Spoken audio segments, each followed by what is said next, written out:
Jino time sanam ko gido horatar midhaw sagundaram nyelabola hasana khobor ko. Indian Vice President Bachnaw lagite candidate lekate Jagdeep Dhankar nitum ko uchana kataya. Saute opposition party do Rajasthan ren Mari Governor Arbang Congress ren Marang Aguan Margaret Alva ko candidate akadeya. NCP ren Aguan Sharad Pawara ayurte hola 17 gotang opposition party dupruk ko urelle tahekana ar ondege Margaret Alva nyutum doko uchana kataya. Badai tena katha kana je 6 August Vice President election huआ ar nuwa lagite saprau kami hora do chalak kana. Jagdeep Dhankar Vice President election lagite tehi nomination file kami horai mujat akada ar uni saw nomination file kami horare settle ko tahekana Pradhanmantri Narendra Modi, JP Nadda, Amit Shah, Rajnath Singh ar ho marang aguan ko.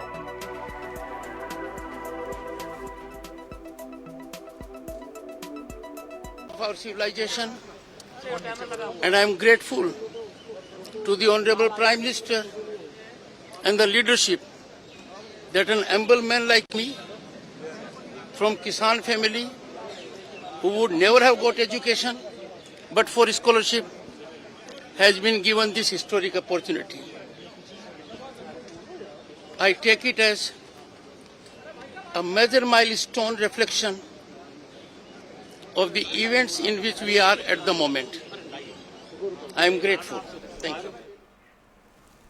संसद रे तिहिंग खोन एतोब एना monsoon session आ नोआ दो 18 जुलाई खोन 12 अगस्त बिकते चला आ नोआ monsoon session रे 18 गोटांग मेंदो तुप्रुक हुआ और बाड़ाया कना जे सरकार नियत 24 गोटांग बिले अगुया होला जहां ऑल पार्टी मीटिंग हुआ कना जहां रे 25 गोटांग सातम चेतन रे गपाल मारा हुआ कना और होला ना दुप्रुक रे 34 गोटांग अगुआन सेल रे को ताहे कना जहां तो हुआ कना BJP Congress TMC NCP DMK SP BSP RJD साउते आर हो एमान को मेनखान तेहिना मॉनसून सेशन कमी होरा एतो मारांग रे दिसोम रे मारांग मंत्री नरेंद्र मोदी प्रेस मीट तलाते आज दामान कथा कोई लेकेदा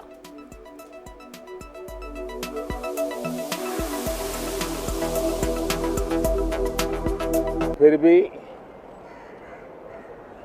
न बाहर की गर्मी कम हो रही है और पता नहीं अंदर भी गर्मी कम होगी कि नहीं होगी।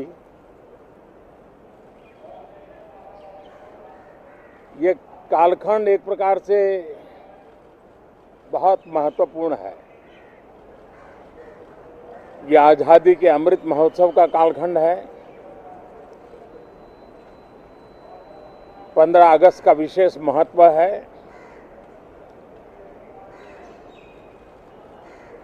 और आने वाले 25 साल के लिए देश जब शताब्दी मनाएगा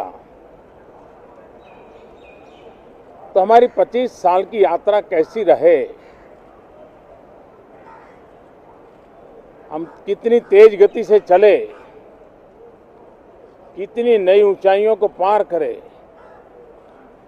इसके संकल्प लेने का एक कालखंड है और उन संकल्पों के प्रति समर्पित होकर के देश को दिशा देना, सदन देश का नेतृत्व करे, सदन के सभी माननीय सदस्य राष्ट्र में नई ऊर्जा भरने के लिए निमित्त बने, उस अर्थ में यह सत्र भी बहुत महत्वपूर्ण है।